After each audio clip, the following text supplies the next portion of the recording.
Concurrents depuis déjà plusieurs décennies, les groupes M6 et TF1 souhaitent à présent fusionner, dans le but de faire concurrence aux puissantes plateformes de streaming américaines. En fait, le principal actionnaire allemand du groupe M6 a choisi de se séparer de la majorité de ses parts au capital de l'entreprise. Suite à cela, le groupe TF1 s'est porté candidat au rachat des actions de son concurrent, enclenchant par la même occasion un processus de fusion entre les deux sociétés rivales. L'objectif de ce projet est de créer le groupe de médias français proposant l'offre la plus diversifiée en télé, radio, digital, production de contenu et technologie, comme l'a indiqué un communiqué commun aux deux groupes.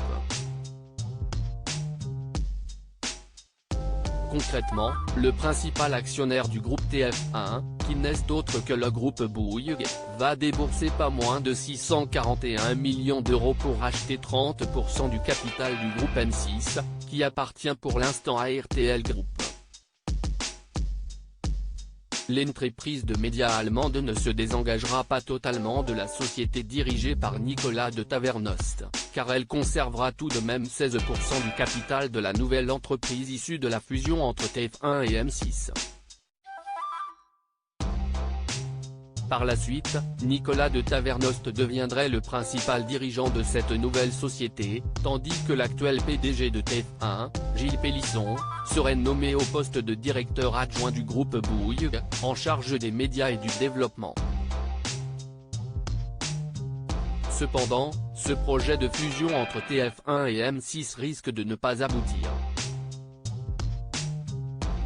Gilles Pélisson sur la fusion entre TF1 et M6, il est nécessaire qu'il y ait un instant de raison suite à la publication d'un premier avis défavorable de l'autorité de la concurrence sur ce dossier. Gilles Pélisson a assuré que TF1 et M6 n'hésiteront pas à arrêter le processus si nécessaire, comme le rapporte Le Parisien.